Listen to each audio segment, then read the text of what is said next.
Hey, I'm Patrick Carver, and I'm the owner of Constellation Marketing. Welcome to the Optimized Law Firm podcast. And I'm really excited to have Chris Gray from Story First joining us. And uh, recently met Chris, and we got to talking, and he has a business that does cinematic quality video production for law firms. We know video is going to be a big deal over the next couple of years, and probably way beyond that, of course. But really excited to have you on. So welcome, Chris, and excited to hear about Story First. Yeah, man. Well, first of all, just thanks so much. I'm super thrilled to be here, man. Super glad to get the chance to talk to your audience. And yeah, I'm looking forward to our conversation, man.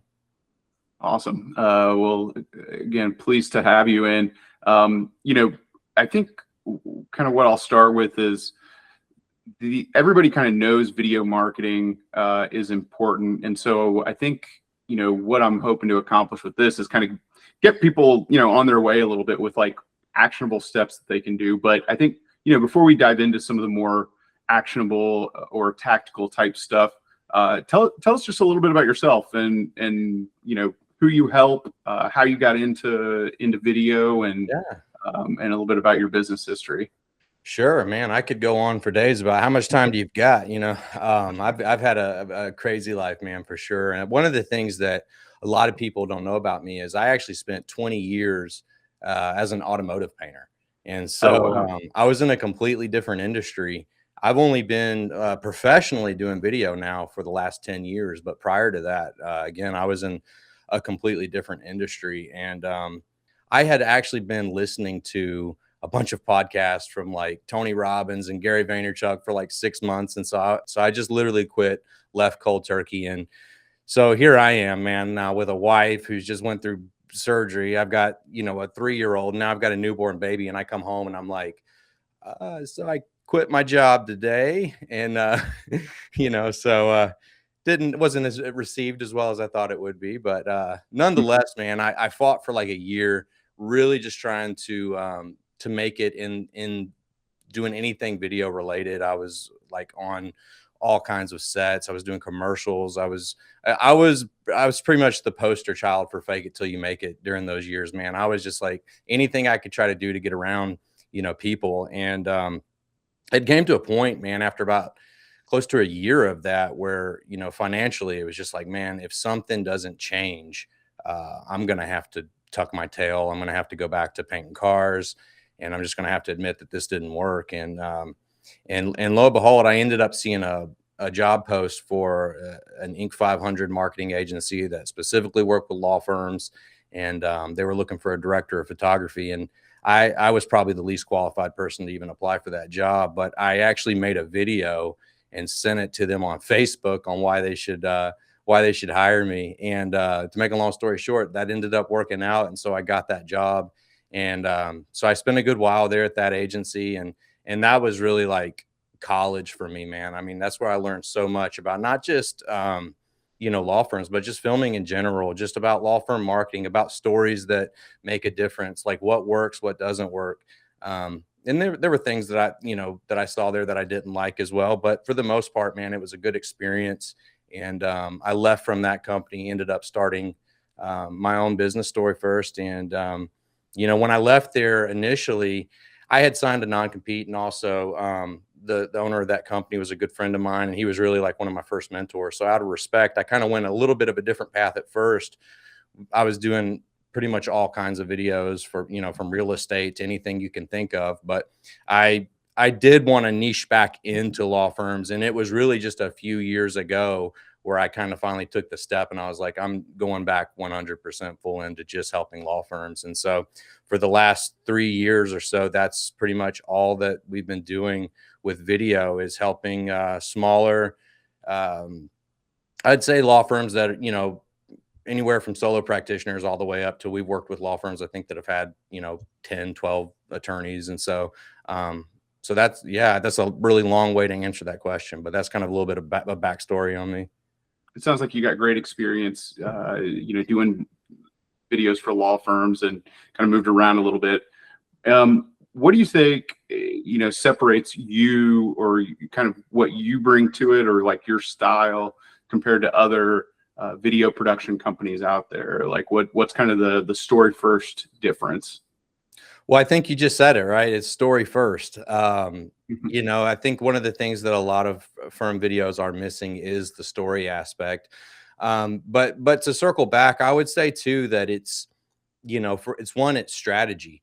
A lot of people you could hire, somebody down the street to just come in and film a video for you. But if you don't have a plan on what you're going to do with that video, or the videos that you get produced for you, it's just going to be a waste of your money. And so I think, one of the things about us is we work with a lot of agencies like you, and we make sure that all the videos that we do, there's a place for them, and we know what's going to happen after the fact. And so having a strategy up front, I think, is really important. And then, like I said, I think too, it's really honing in and finding the story, because I think that so many people, man, they put stuff out there, and maybe they're scared to be vulnerable, they're scared to say certain things, but like it really takes a lot of, you know, str strategy to really figure out like what the story is for that firm, and to, tell it in a way that's going to resonate and really connect with somebody who's potentially going through the worst time of their life, and they're literally just looking for somebody that they feel like they know, like, and trust. Yeah. I have for the next question, I have an answer, at least in my take on it, but I'm curious what you would say from your point of view, which is at a high level, why is video a worthwhile marketing effort for law firms? Like, what do you think it enables them to do, or the benefit of it? Well, I mean, there's tons there. I mean, yeah, God, there's so many. I mean, it's going to help differentiate you from everybody else. I mean, that's probably one of the biggest things, is that, everybody can say we care about our clients, they can say these things, but having a video that really gets to the heart of that is really going to help differentiate you from anybody else. And not to mention, it just is going to make everything else work better too. I mean, so if you're already doing SEO, if you're already getting traffic to your website, people are going to stay on your website longer. There's a lot of reasons why, I think from a high level that it's a very worthwhile investment. What are your thoughts on that? Yeah, I mean, for me, there's kind of two tracks, right? Like, there's the one that I think your videos squarely help with, is just this idea of conversion optimization or conversion improvement. And I think what you're saying matches with what I think, which is that if you don't have a friend who's a lawyer, if you don't have a cousin or you're basically going to go on Google and look for the person that kind of feels right, that looks like they have the credentials and everything. And so when all of that stuff is roughly equal, and everybody's got reviews, everybody's can say they can do the case, they can get you the big settlement, I do think that people are going to choose folks who resonate with them. And so I see the video as a very compelling part of that, where you actually get to kind of introduce yourself and build something of a relationship before they've even 100%. touched. So I think it can be a huge differentiator, and really let your personality shine through with your business. Well, too, and I know you've heard it said that, people buy based off of emotion, and then they justify it later with logic. And that's so true. And that's why, like, I think that, having those credentials and having all those things are great. But again, when, a mother who has just been served divorce papers, and all of a sudden the whole life that she had planned out is completely gone, and she's in the worst moment of her life, she's not necessarily looking for an attorney who's got these incredible credentials. She's looking for somebody that she can feel like, man, they're gonna understand what I'm going through. And so that's why I think, man, having good quality video, and even more so having a good story on your website is to me, I mean, it's just you got to. Any kind of free tips you can give on the story aspect, or what people should maybe think about in terms of kind of cultivating, looking for their own elements to maybe it's not even just a video, but I think what you're talking about with having a story, is relevant to video, but also can be used in copy on their website, right? It's kind of, in the ads, kind of the whole approach, because, there's just, there's no shortage of lawyers, right? And so it's definitely all about sticking out. Yeah, sure. I like to think of this kind of as like the three T's, right? So it's like what would make for Mhm. a really good video, and that's tension, truth, and transformation. And so, Nice. if any good movie you've ever watched, any good video you've ever watched, there's some sort of conflict, right? And so, like, I think that you've got to create those tension moments in your video, and whether you do that through a client testimonial who's talking about the phone call that they got at 2 a.m. that their son was in a car wreck, or it's the attorney who's talking about the childhood where she grew up and she watched her parents go through this terrible divorce, and now she's doing family law, or whatever the case may be. Like, you've got to create those tension moments. And then the second part of that is truth. And to me, truth is, I feel like so many attorneys have been conditioned to feel like they can't ever just drop your shoulders, you know what I mean? And be like a real Mhm. person. And so many people, man, they'll just throw up a teleprompter, or they'll just, start reading a script. But like, what really is going to make a video stand out is you being willing to just be who you really are, and actually just speak truth. And so, I think too, it's about finding the why, like why you really do what you do. And I know a lot of people may think like, well, I just do this because it pays the bills. But if you really dig deep enough, you'll find that there's usually something, whether it was someone, it was a moment, it was something that caused them to go down the path that they ended up going down. And those are the real moments that that do humanize you and bring you down to the level that the person watching goes, man, this guy gets it, or he, and then it's transformation. So obviously at the end, it's, you want to see the before state and the after state. And again, you do this through either client testimonials. It can be the before, the after, the attorney who saw his dad get in a car wreck when he was a young kid, and the insurance company screwed him over, and this, that, and the other. Now he's fought for the last 20 years for people just like him. Like, there's got to be the moment of, transformation as well. And I think that if you can get all three of those T's in your video, you're going to have a good video. That's awesome. It's a great way to put it. What would you say to attorneys who are not interested in getting on camera, or they feel Oh like, yeah. oh, I'm not good on camera.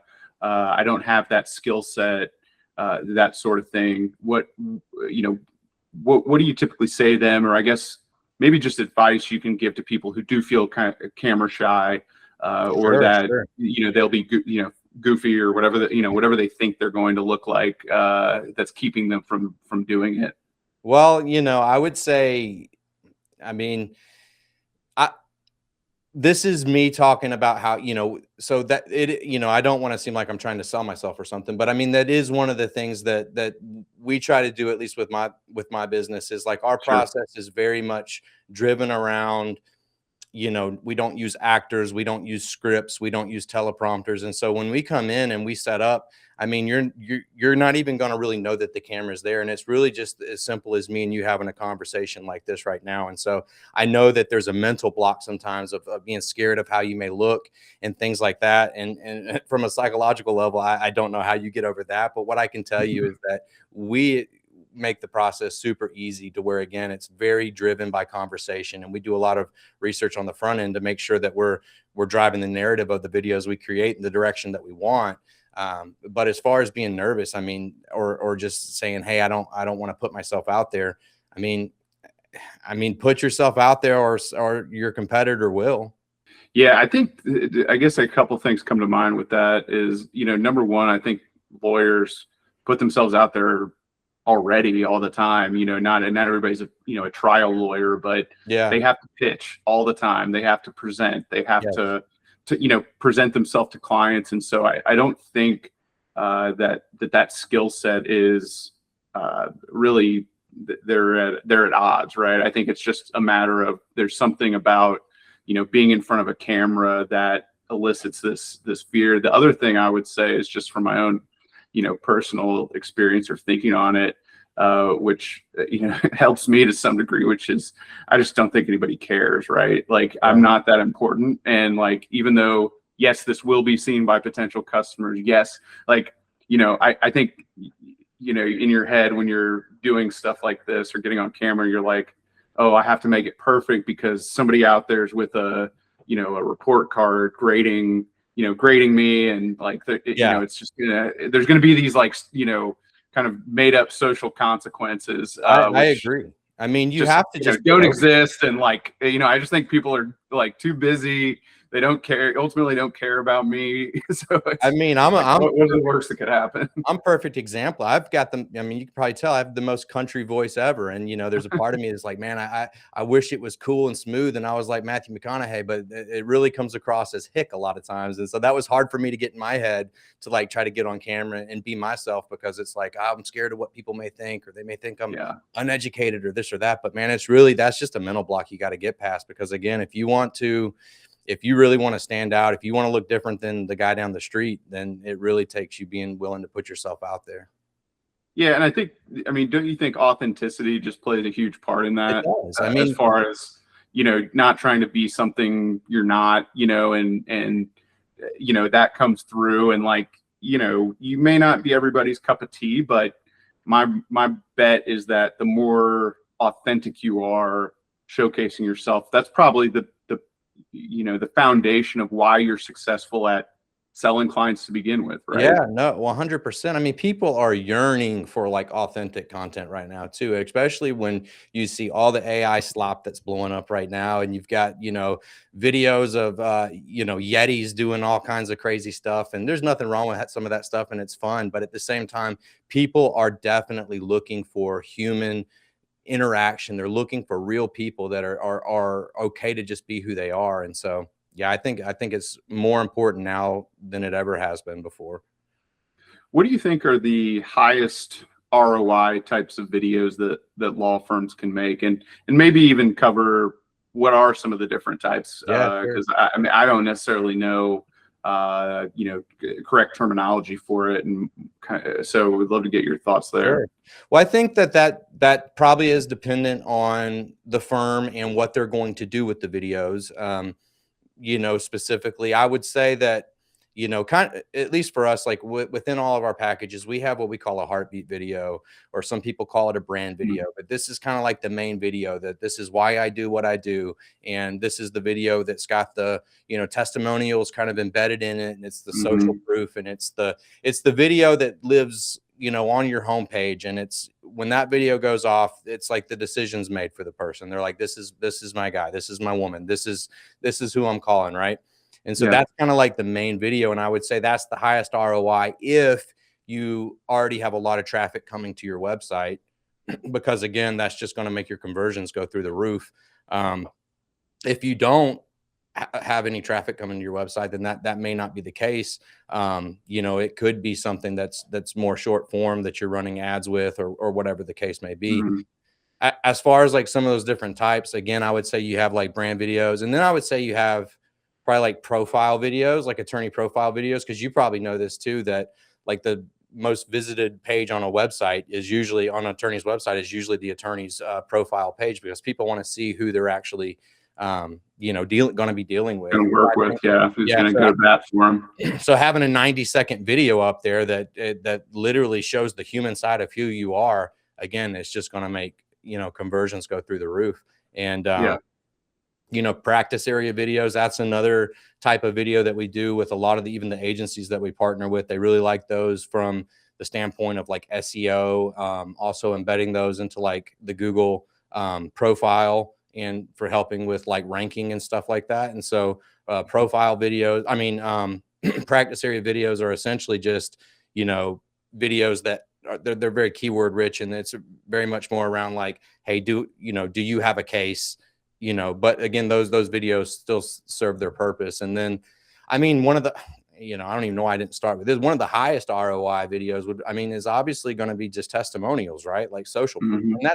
And that is kind of why I put it in with the brand video, because again, with our brand videos, we always put that social element in the brand video. We try to at least get a snippet of it in that main video as well. But standalone testimonial videos, I mean, they're worth their weight in gold, man, because when you can get other people, you know, saying that they've been through this, and, you know, then you can see, you know, them come out the other side, and then they're recommending this attorney. That's usually the last step before somebody makes a phone call there. So, you know, testimonial videos are huge. I think different applications for it, and so I think what you're describing, especially for the heartbeat video, is definitely what we try to replicate.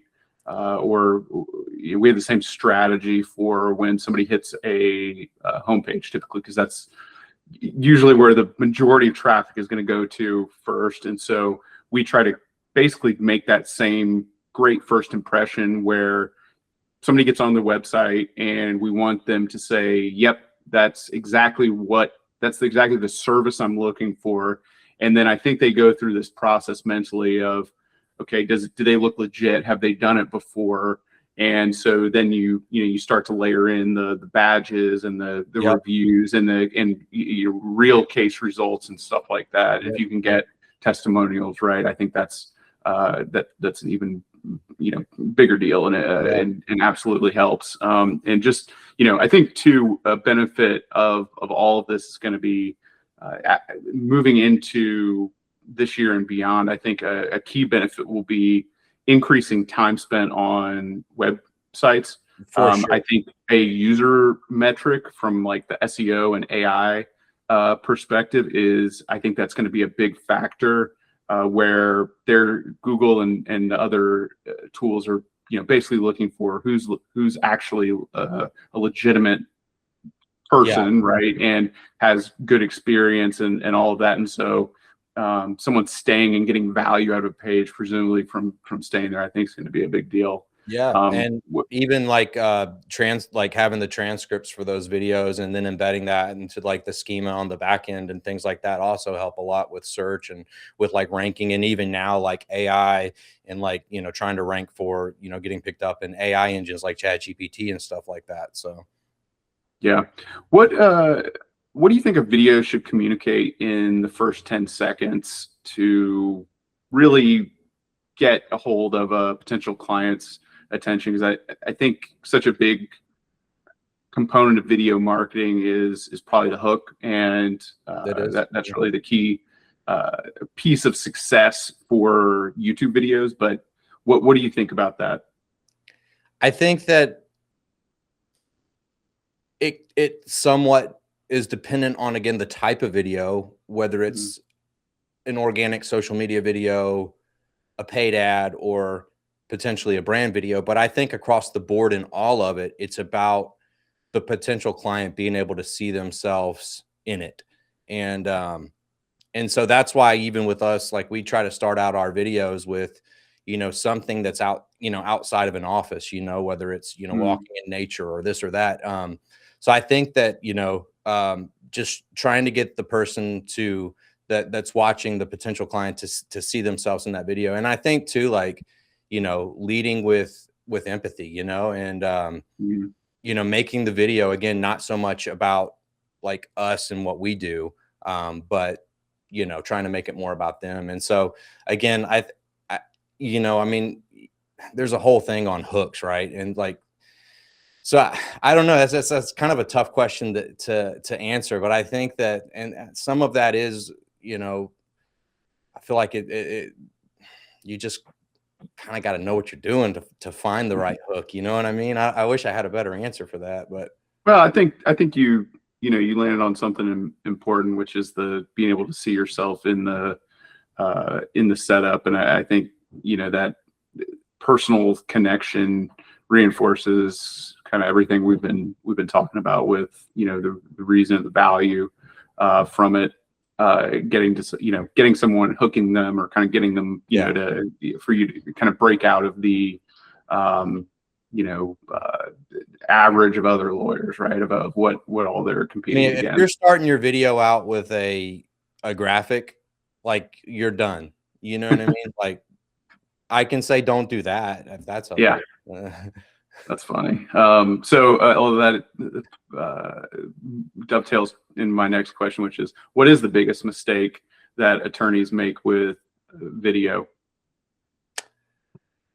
The The biggest intro mistake graphic, is that your? is the animated graphic before, a solid 7 seconds before they ever say a word. No, I would say probably it's, again,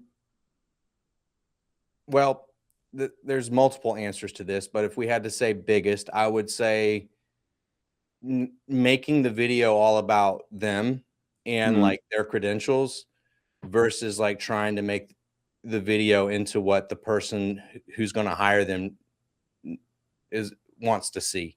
Right. Um, Second of all, I would just say like putting out a video. One of the biggest mistakes, attorneys do is they just hire a videographer to come in and shoot a video and then, stick it on their website, and they don't have, again, any sort of a strategy behind that. That's a big mistake as well. Um, so yeah, I don't know if that answered your question, but Yeah, I mean, that makes sense. I think the key point that I've taken away from this is the value of the story, of the strategy around it, because I think, you know video, or people say this, and I hear this a lot with like social media, where it's like, oh, we need to be on social. And I think social can be very important, but just throwing up a couple of posts every now and then is like exactly. not going to do it, right? It's not going to like build you a following or build you it. And so I think it all comes down to strategy. And even with AI stuff coming up, and the ability to write a post for every day of the year with zero cost or little cost, uh, I think strategy will be more important, right? Because there's going to be so much noise that Yeah. it's so easy to do. The key differentiator is going to be that strategic piece of it. Yeah, no, for sure.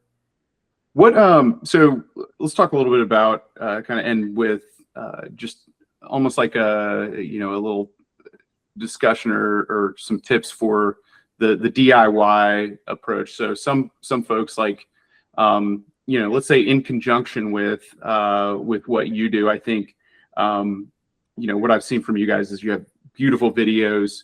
Uh, I Appreciate think that. for something like YouTube, a big piece of it is frequency and volume. Mhm. And so recording at home or recording, ongoing and adding, I think can be a big advantage, or a bit, can be a big opportunity for lawyers. Yeah. If lawyers are going to make video content, what are a couple key things? Because I've gone through this process myself, and I've learned a few things, just as far as like, how can they do this? I'm not going to say on the cheap, but I would say like, without investing an enormous amount of time and energy, right, and capital to it, where you can go from just producing or putting up something that looks very amateur to a few things that can really elevate your production. Yeah, sure. I would start that probably with saying number one is like get your audio right. Mm, Because I think that audio is a huge part of a video. Because if you, I mean, take for instance, Blair Witch Project, right? Like you could hardly see the footage, right? But what a throwback shout out. but it really stood out in the box office. And so it's just a testament to like, you can almost have really poor video quality, and as long as the audio is good, people will still watch it. But if it's the reverse of that and you have poor audio, even with a crystal clear video, people are bouncing the second they see it. So there's a lot of little microphones that you can buy, read some good Amazon reviews, and that are not super super expensive, but they're at least going to elevate the quality of your video, even if you're using an iPhone or a little DSLR or something like that. So I would say, again, a quick little search on trying to find a good quality microphone that's just going to get your audio in place. And then I would say, again, I think there's different levels of this. If you're trying to go completely free, I mean, iPhones nowadays, they shoot really good video. Some Android phones shoot really good video, but I think that you do kind of need to know some basic principles. I mean, for one, set that phone up on a little tripod,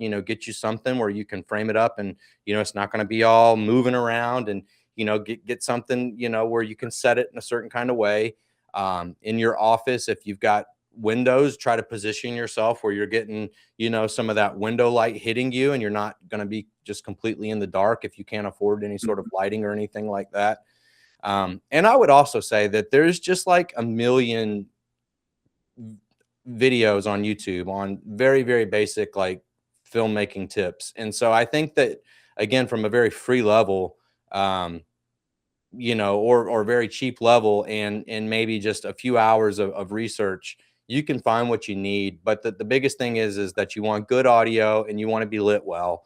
And if you can at least hit those, that's a good starting point. And then I would say, third to that would just be like, know what you're going to say, and really kind of dial in that story before you start talking.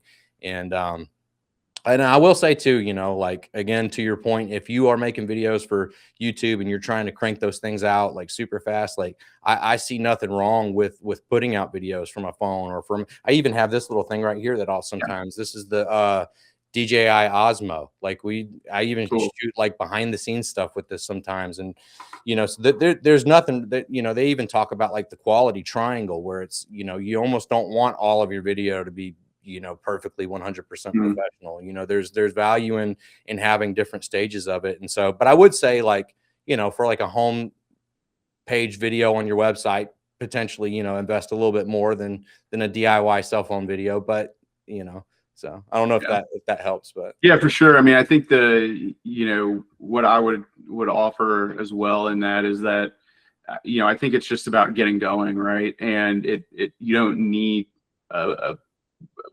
spend thousands on it. And, and I've kind of had this inner battle with myself where I'm like, well, I need to get a legit camera. I need to get, a legit lighting before I can do it. And then I do it, and I'm still kind of the holdup of, it's just, I just need to sit down and make the videos. Right. And so I think just getting started and, from my perspective, the biggest thing I've seen make a big difference is like the lighting is crazy how different or better of a product I think can go out there with the lighting. But, I mean, you can get all this stuff figured out on YouTube, ChatGPT or Claude, and then beauty of Amazon too is, you can find stuff that is going to be pretty low cost and well rated. So, you have some have hedge against buying bad stuff, or like get a little insurance with it. So cool. Well, I really appreciate the discussion today. And Chris, tell us where folks can find you online. Yeah, sure. So our website is thestoryfirst.com, storyfirst.com. And then we're on all the social media channels with We Are Story First. And so, I mean, awesome. Well, if you're out there interested in getting cinematic quality, and I really mean it, because if you look at their videos on their website, they're beautiful. So take a look at, check out his website. And if you're interested in getting videos done, give Chris a shout. But that'll be it for this episode. Thanks for listening, and we'll be back soon with another new episode.